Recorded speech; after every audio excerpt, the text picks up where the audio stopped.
Bonjour, Cornelia Capitanfi. Dans le cadre de la création du collège alternatif, dont les portes s'ouvriront en septembre, je souhaite vous présenter les 5 axes de ma pédagogie novatrice. Le premier axe, c'est donner du sens à l'apprentissage, que l'enfant comprenne pourquoi il apprend. L'idée étant d'enraciner l'enfant dans sa réalité. L'enfant n'apprend pas pour apprendre, il sait pourquoi il apprend parce qu'il y a une corrélation directe entre ce qu'on lui propose et ce qu'il vit intérieurement et extérieurement. Le deuxième axe, c'est apprendre grâce à une cohérence entre les matières. Il ne s'agit pas de saucissonner les matières, mais de faire des liens, de créer des liens, et que bien sûr les professeurs travaillent ensemble de façon à avoir une cohérence et ce lien entre les matières. Je vous donne un exemple, on va associer l'histoire au français. Quand on va aborder un pan entier de l'histoire, on va écrire un texte et ce texte-là, on va pouvoir après l'étudier sous forme de français. Un autre exemple, quand on va aborder la géographie et que les enfants vont dessiner sur leur cahier une carte de France ou une carte d'Europe, ça va être forcément abordé, on va forcément aborder le sujet des mathématiques par les contours, le périmètre, par la surface. Donc on va créer des passerelles en permanence entre les matières. Une chose importante, on retient 10% de ce que l'on entend, 30% de ce que l'on voit, 90% de ce que l'on fait. Donc l'idée étant que l'enfant fasse et que l'enfant n'apprenne pas pour apprendre, mais réalise et donc il apprend.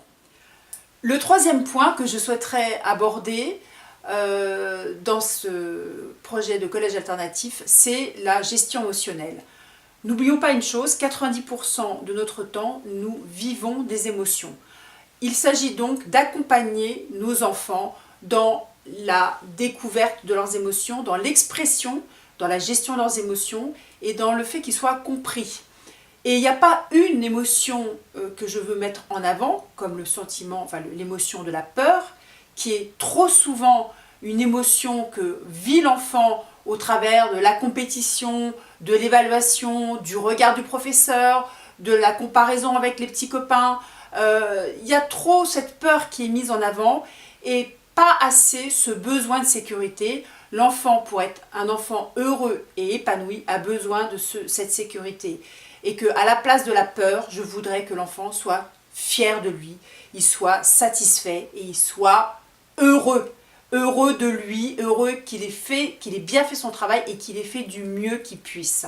Voilà ce point qui, à mon sens, est un point essentiel à mettre en avant dans un collège.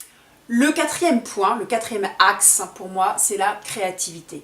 La créativité, c'est quoi? C'est recontacter le beau, recontacter l'esthétique et recontacter les travaux manuels. Les enfants ne sont pas qu'une tête, ils sont aussi un corps et ce corps-là, dans le cas de travaux manuels, il faut qu'ils puissent exprimer toutes leurs possibilités, leurs facultés. C'est par exemple faire de la musique, bien sûr, chanter, créer des comédies musicales, faire du théâtre, l'atelier bois, faire un atelier bois. Donc dans l'atelier bois, faire un lien avec les mathématiques, parce que si on fait une jardinière, on va calculer les longueurs de planches, les volumes de terre. Voilà, c'est avoir des projets, que l'enfant soit porté par un projet qui fasse qu'il fait, donc il apprend. Et non pas il apprend pour apprendre.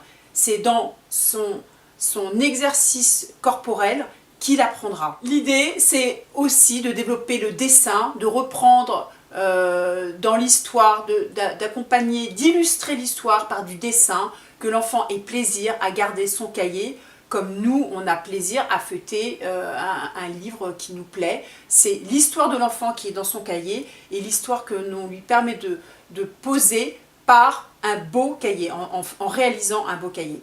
Et le cinquième point, c'est le lien social et l'ouverture à l'international. Le lien social, c'est quoi? C'est se respecter, mutualiser ses talents, avoir un objectif de travail en commun et aller jusqu'au bout, malgré nos personnalités différentes, malgré nos rythmes différents. Il faut pouvoir avoir l'intelligence, je dirais, développer l'intelligence de l'enfant, de pouvoir travailler les uns avec les autres, avec toutes nos différences. Et bien sûr, un lien avec l'international par l'intermédiaire de cours de langue renforcés pour les enfants et l'accueil d'étrangers qui permettra aussi d'étoffer, d'élargir le multiculturalisme que je souhaite aussi pouvoir proposer à nos enfants. L'objectif étant que nos enfants deviennent des citoyens en phase avec un monde en mouvement. Donc ce citoyen en phase, il ne pourra l'être que si on lui donne un cadre bienveillant, que si qu'il ait confiance en lui, qu'il se sente apte à aller de l'avant et à pouvoir se projeter dans sa future vie d'adulte. Voilà, c'était rapidement brosser les 5 piliers de ma pédagogie. J'espère avoir quelque part répondu à vos questions. N'hésitez pas à me contacter pour de plus amples informations. Les inscriptions sont d'ores et déjà ouvertes. Je vous dis à très vite et à très bientôt pour de nouvelles vidéos. Merci à vous et au plaisir de vous rencontrer et de rencontrer vos enfants. Au revoir.